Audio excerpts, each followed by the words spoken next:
की आपल्याला जे काही कलम 2 मध्ये जे काही बदल करायचे आहे, याचबरोबर कलम 3 जे काही बदल करायचे आहे, तर यासाठी घटना दुरुस्तीची आवश्यकता नसेल.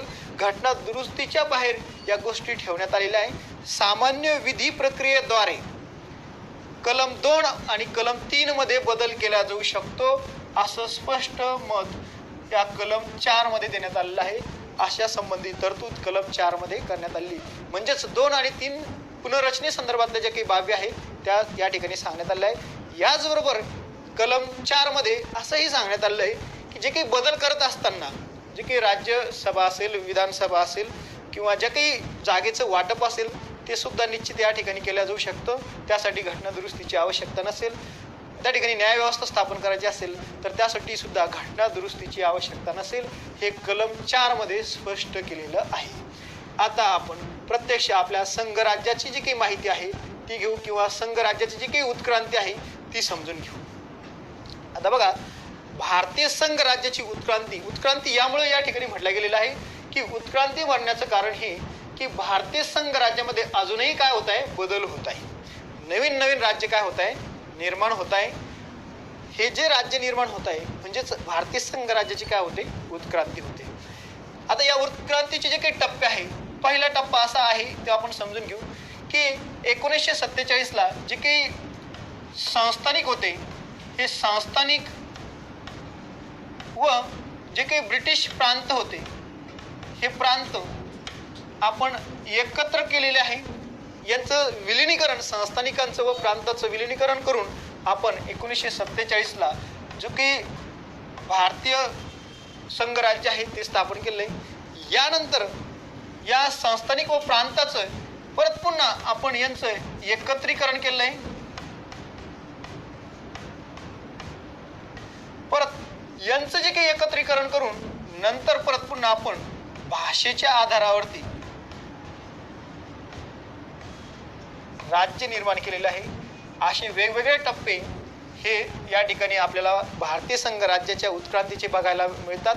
पहिल्या आपण संस्थानिकांचं जे काही विलिनीकरण आहे किंवा प्रांताचं जे काही विलिनीकरण आहे ब्रिटिश प्रांताचं ते एकदा समजून घेऊ. यामध्ये जर आपण बघितलं की सगळ्यात सुरुवातीला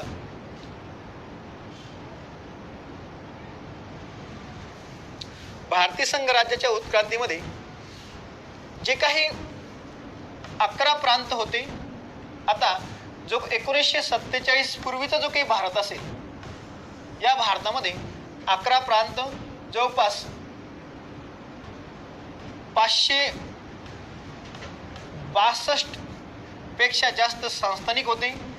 यापैकी जे काही 11 ब्रिटिश प्रांत होते, 562 जवळपास संस्थानिक होते. संस्थानिक हे जे काही राजे असतील, प्रिन्सली स्टेट त्याला म्हटलं जातं, ते 562 वेगवेगळे संस्थानिक होते. हे डायरेक्टली ब्रिटिश जे काही राजा असेल, राणी असेल यांना ते जबाबदार होते. जे काही प्रांत होते हे ब्रिटिश पार्लमेंटला जबाबदार होते. मग या ठिकाणी जे काही गव्हर्नर असतील किंवा व्हाईसरॉय असतील हे या ठिकाणचे प्रमुख होते. असे 11 जवळपास त्यावेळेस प्रांत होते. यातले 2 प्रांत हे फाळणी झाल्यानंतर पाकिस्तानमध्ये गेले. यानंतर 552 प्रांत हे पुढे चालून भारतीय संघ राज्यामध्ये समाविष्ट झाले. बाकी इतर जे काही संस्थानिक आहे हे संस्थानिक हे पाकिस्तानमध्ये समाविष्ट झाले. या 562 पैकी 552 संस्थानिक हे भारतीय संघ राज्यामध्ये समाविष्ट झाले. परंतु 1947 भारत स्वतंत्र होण्यापर्यंत जम्मू काश्मीर, जुनागड आणि हैदराबाद सोडता बाकी सर्व संस्थानिक भारतीय संघ राज्यामध्ये समाविष्ट झाले. फक्त हे 3 असे संस्थानिक होते. यांचा काही वाद असल्यामुळे हे 3 संस्थानिक भारतीय संघ राज्यामध्ये 15 ऑगस्ट 1947 पर्यंत समाविष्ट होऊ शकले नाही. यावेळेस जे काही राज्य डिपार्टमेंट होतं, स्टेट डिपार्टमेंट, हे स्टेट डिपार्टमेंट स्थापन करण्यात आलं. यावेळेस जे सरदार पटेल होते हे त्याचे अध्यक्ष करण्यात आले. व्ही.पी. मेमन हे त्याचे सचिव करण्यात आले. या दोघांच्या जे काही योजना आहे या योजनेच्या माध्यमातून यांनी हे जे काही संस्थानिक होते यांना भारतीय संघ राज्यामध्ये समाविष्ट केलेले आहे. कॅरेट अँड स्टिक, गाजर आणि काठी या तत्वाचा अवलंब करून त्यांनी भारतीय संघ राज्यामध्ये ज्या संस्थानिक असेल त्यांना समाविष्ट केलेलं आहे. गाजर म्हणजे त्यांना काहीतरी अपेक्षा दाखवलेली आहे, लालच दाखवलेली, त्यानुसार त्यांना संघराज्यामध्ये समाविष्ट केलेलं आहे. ज्यांनी ऐकलं नाही त्यांना काठीचा धाक म्हणजे त्यांच्यावरती दबाव आणून भारतीय संघ राज्यामध्ये समाविष्ट केले. परंतु हे तीन यावेळेस या तिघांची समस्या वेगळी असल्यामुळे हे तिघं लवकर भारतीय संघ राज्यामध्ये समाविष्ट होऊ शकले नाही. अजून एक गोष्ट या ठिकाणी महत्वाची आहे की जे संस्थानिक प्रांत भारतामध्ये सहभागी झाले, आता त्यांचं एकात्मीकरण करणं गरजेचं होतं. पुढे चालून त्यांना आपण एकात्मीकरण करण्याचा प्रयत्न केलेला आहे. जम्मू काश्मीर, जुनागड आणि हैदराबाद हे तीन संस्थान सोडून बाकी इतर जे काही संस्थान होते, संस्थानिक होते, ते भारतीय संघ राज्यामध्ये समाविष्ट झाले. आता जे काही जम्मू काश्मीर संस्थान होतं हे 26 ऑक्टोबर 1947 यांनी ॲग्रीमेंटवरती स्वाक्षरी करून भारतीय संघ राज्यामध्ये ते समाविष्ट झाले. बघा, जम्मू काश्मीर जे काही राज्य आहे, या जम्मू काश्मीर राज्यासंदर्भात बऱ्याचशा विद्यार्थ्यांना बरीच काही माहिती आहे. आता नवीन जे काही कलम 370 जे काही रद्द केलेलं आहे, याही बद्दल बऱ्याच तुम्हाला माहिती आहे. एक गोष्ट लक्षात ठेवा, जी काही जम्मू काश्मीरची जी काही समस्या आहे, ती समस्या स्वातंत्र्याचा कालखंड आहे त्यापासून त्याची सुरुवात होते. भारत पाकिस्तान यांची जी काही फाळणी चालू होती, ही फाळणी होत असतानाच रॅडक्लिफ यांच्या अध्यक्षतेखाली एक कमिशन, बाउंड्री कमिशन नेमण्यात आलं. आता या कमिशनला ही जबाबदारी सोपवण्यात आली, भारत आणि पाकिस्तान यांची सीमा निश्चिती करायची.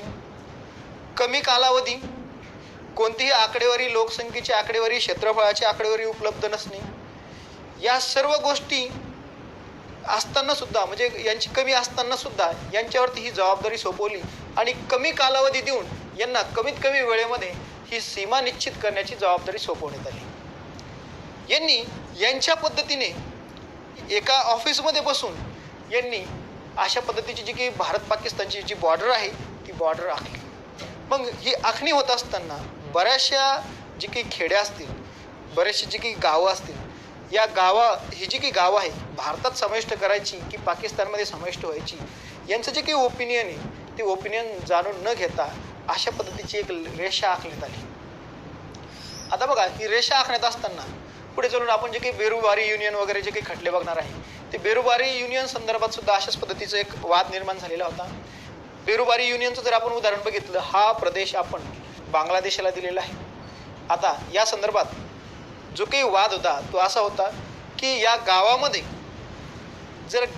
जर तुम्ही गेले तर तुम्ही भारताच्या बॉर्डरमध्ये असायचे, शेतात जर गेले तर बांगलादेशाच्या बॉर्डरमध्ये असायचे. अशा गावावरून ही रेषा आखल्या गेल्यामुळे, काल्पनिक रेषा आखल्या गेल्यामुळे या संदर्भात या ठिकाणच्या जनतेने याच्या विरोधात आंदोलन केलं, या संदर्भात उठाव केला. मग हे जे काही निदर्शने झाली, मग यावरून बेरुबारी युनियनचा वाद निर्माण झाला आणि नंतर आपण ॲग्रीमेंटच्या माध्यमातून बेरुबारी युनियनचा वाद मिटवलेला आहे. ते आपण पुढे एक केस बघणारच आहोत. पण हे करत असताना, ही सीमा निश्चिती होत असताना हे जे काही रॅडक्लिफ होते यांनी अशा स्वरूपाचं जे काही धोरण आहे, जे काही कार्य आहे ते केलेलं आहे. मग यातून पुढे भविष्यात भारतीय जे काही सीमावाद आहे हे बरेचसे उदयाला आले. याच वेळेस आता जे काही जम्मू काश्मीर संस्थानाची तुम्हाला माहिती की राजा हरिसिंग या ठिकाणचा प्रमुख होता आणि जो काही जनता होती ती मुस्लिम होती. पण यावेळेस आता पाकिस्तानने जम्मू काश्मीरवरती आक्रमण केल्यामुळे राजा हरिसिंग यांनी भारतीय सामीलनाम्यामध्ये स्वाक्षरी करून घेतलेली सामील झालेला आहे आणि तो एक दिनांक आहे, तो 26 ऑक्टोबर 1947 ते भारतीय संघराज्याचे भाग झालेला आहे. नंतर जे काही जुनागड संस्थान आहे, जुनागड संस्थानबद्दल तुम्हाला माहिती, गुजरात राज्यामध्ये, गुजरात राज्याच्या बॉर्डरवरती या ठिकाणी जुनागड संस्थान आहे. हे जे काही जुनागड संस्थान होतं, इथला जो काही नवाब होता, हा जो प्रमुख होता हा मुस्लिम होता. जनता, बहुसंख्य जनता ही हिंदू होती. या ठिकाणी जनमत घेण्यात आलं. जनमताच्या आधारे या ठिकाणी जुनागड संस्थान हे भारतीय संघ राज्यामध्ये विलीन झालेलं आहे. हैदराबाद संस्थानाचा तुम्हाला बरीचशी माहिती आहे. यामध्ये हैदराबाद संस्थान जो संस्थानिक होता, जो प्रमुख होता नवाब, तो होता जो काही निजाम होता, हा निजाम होता मुस्लिम आणि या ठिकाणची प्रजा जी होती ती जास्तीत जास्त हिंदू होती. यामुळे जनतेने आणि खास करून भारतीय नेत्यांनी या संदर्भात, खास करून जे काही आपले भारताचे बिस्मार्क म्हणून जे सरदार पटेल यांना ओळखलं जातं, यांनी यावेळेस स्पष्ट केलं की भारताच्या मधोमध आम्ही स्वतंत्र असं राष्ट्र किंवा हा भाग पाकिस्तानला देणार नाही. मग त्यानुसार या ठिकाणी पोलीस ॲक्शनद्वारे 13 सप्टेंबरला पोलीस ॲक्शन सुरू झाली आणि पुढे 17 सप्टेंबरला हैदराबाद हे मुक्त करण्यात आलं आणि त्यानुसार आता भारतीय संघ राज्यामध्ये हैदराबाद हे काय आले समाविष्ट झाले. नंतर त्याची आपण पुनर्रचना केलेली आहे. हे 3 संस्थानिक सहभागी झाले. म्हणजे भारतीय जे काही संस्थानिक होते ते सहभागी झाल्यानंतर ज्यावेळेस घटना लागू झाली त्यावेळेस 1950ला किंवा 1950ला जी काही राज्याची संख्या होती ती 29 होती. संविधानामध्येच भाग 7 मध्ये अशा स्वरूपाची रचना करण्यात आली की याचे जे काही जे संस्थानिक असेल ब्रिटिश प्रांत असतील याचं एकात्मीकरण घडून आणणं गरजेचं होतं. मग त्यानुसार यांचं 4 गटामध्ये वर्गीकरण करण्यात आलं. त्यातला पहिला गट होता ए गट, दुसरा बी गट, तिसरा सी गट आणि चौथा डी गट. ए गटामध्ये जे काही जे ब्रिटिश प्रांत होते हे ब्रिटिश प्रांत या ठिकाणी ठेवण्यात आले. जे काही प्रिन्सली स्टेट होते जे काही संस्थानिक होते ते बी प्रांतामध्ये ठेवण्यात आले. जे कमिशनर प्रांत होते असे 10 जे काही कमिशनर प्रांत होते ते सी गटामध्ये ठेवण्यात आले आणि जे काही अंदमान निकोबार हे जे काही क्षेत्र होतं हे आपण डी गटामध्ये ठेवण्यात आलं. ही जी काही ABCD रचना होती ही पुढे चालून 1950 पर्यंत ही तशीच राहिली. ज्यावेळेस आता खऱ्या अर्थानं भारतीय संघ राज्याची निर्मिती करायची होती म्हणजे याचा बेस जो होता आता हे आपण तात्पुरत्या स्वरूपाचं केलेलं होतं.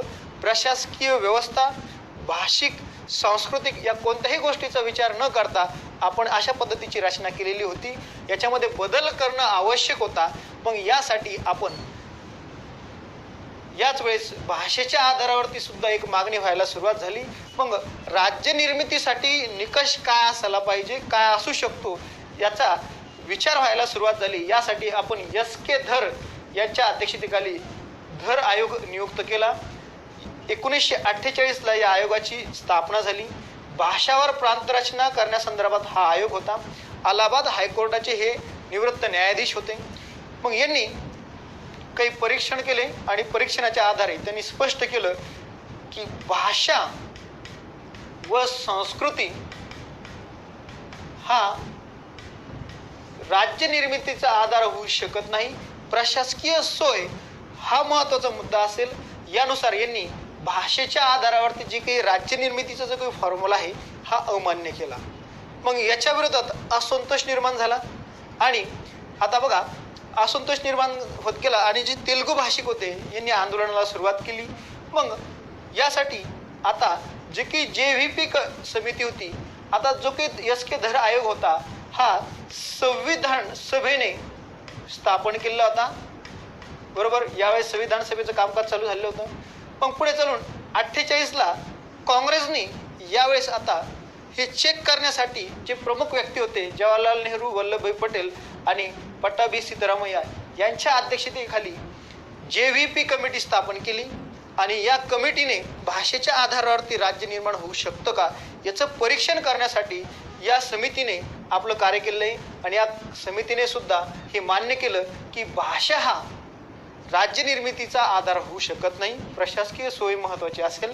मग या रिपोर्टच्या विरोधात या समितीच्या विरोधात आंदोलन व्हायला सुरुवात झाली. खास करून जे काही तेलुगू भाषिक प्रदेश होता यावेळेस आंध्र प्रदेशाची मागणी वाढत गेली आणि याच वेळेस पोट्टी श्रीरामुलू नावाचे जे काही नेते होते हे उपोषणाला बसले. पुढे 56 दिवस यांनी आमरण उपोषण केले आणि 56व्या दिवशी यांचं निधन झालेलं आहे.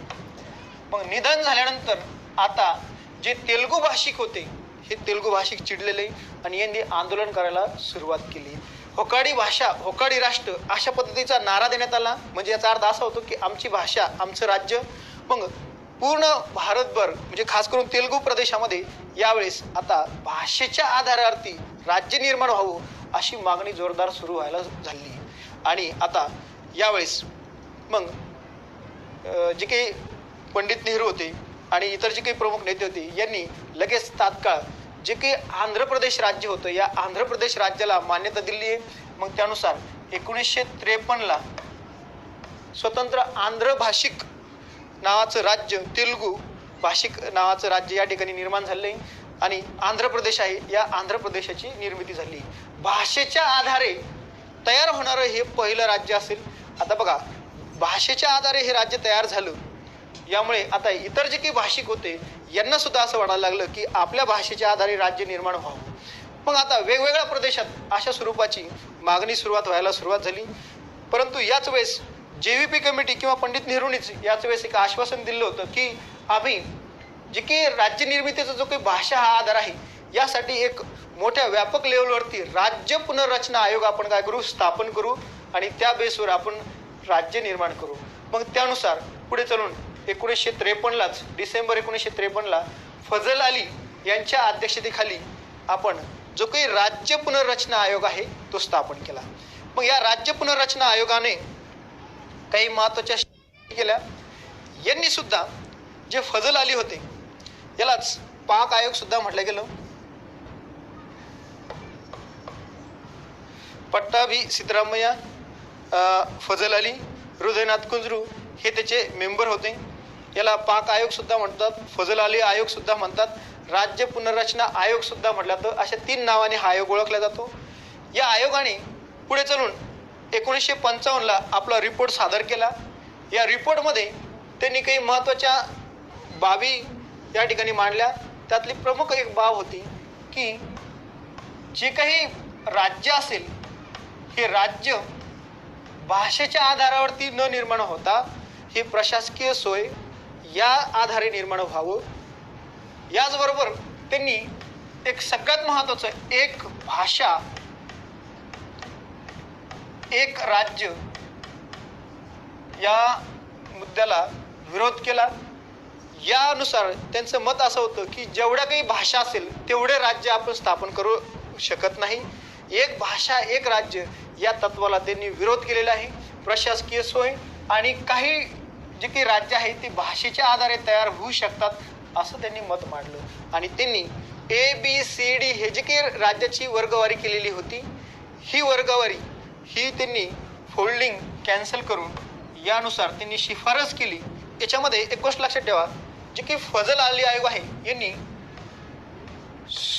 3 राज्याची शिफारस केली. 16 राज्य असेल, 3 केंद्रशासित प्रदेश असेल. परंतु आपण यामध्ये काही बदल करून शासनाने या रिपोर्टचा काही बदल स्वीकारून यानुसार 14+6 राज्य आपण तयार केली. ही सर्व राज्ये 1 नोव्हेंबर 1956ला अस्तित्वात आली आणि 1 नोव्हेंबर 1956ला हे जे काही ABCD जे काही राज्याचं जे फोल्डिंग होतं ते आपण एकत्र करून आता नवीन 14+6 राज्य म्हणजे 14 राज्य +6 केंद्रशासित प्रदेश आपण तयार केले.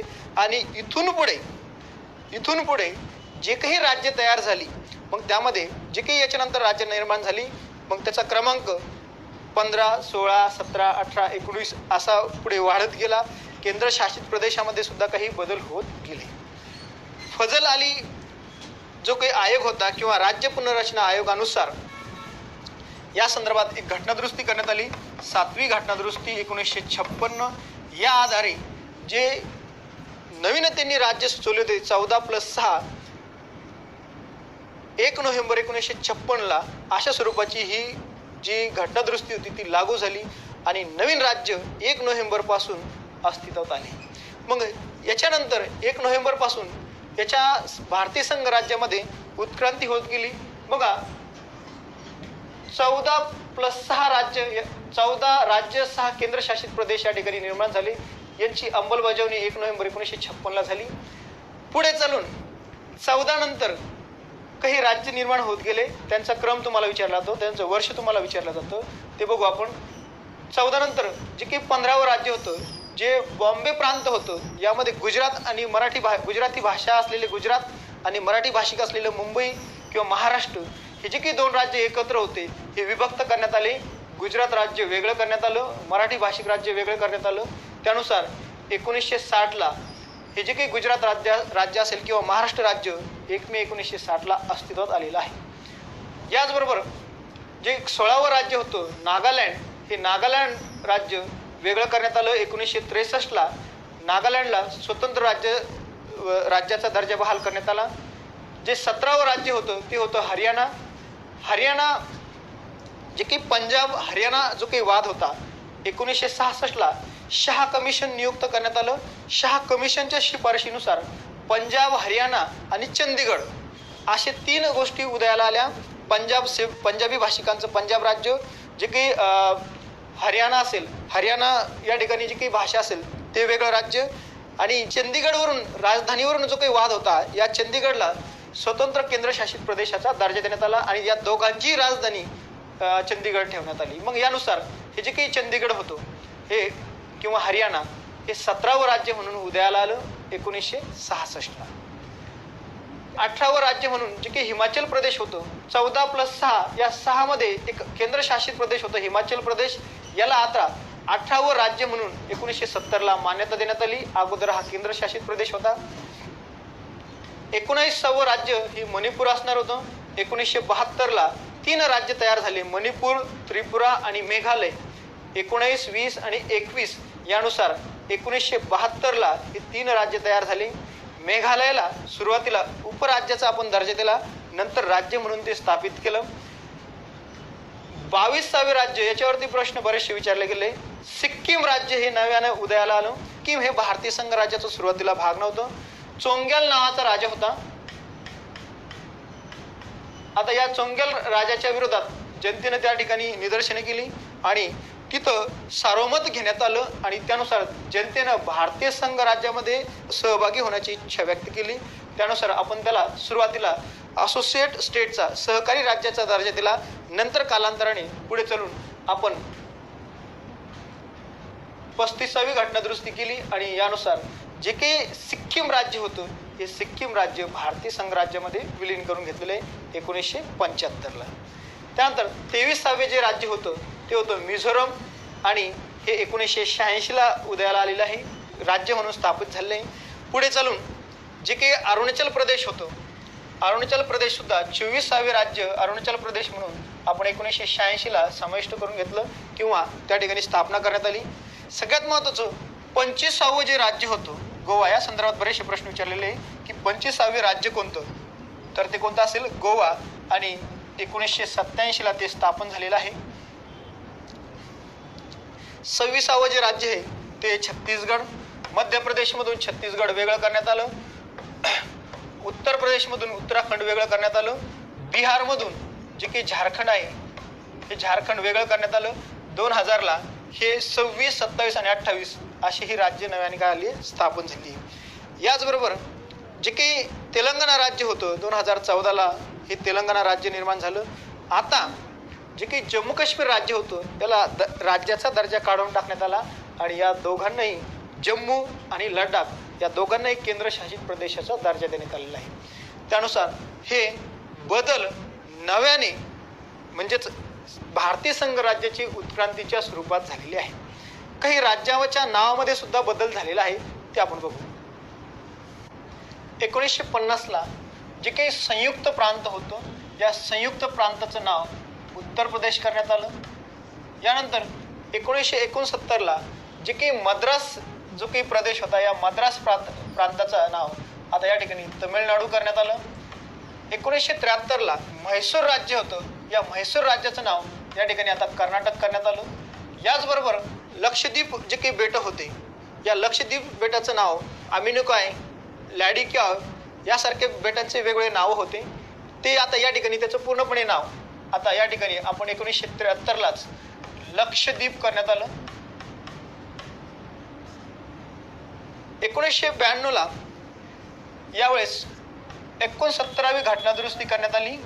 यावेळेस दिल्ली या केंद्रशासित प्रदेशाला दिल्ली राजधानी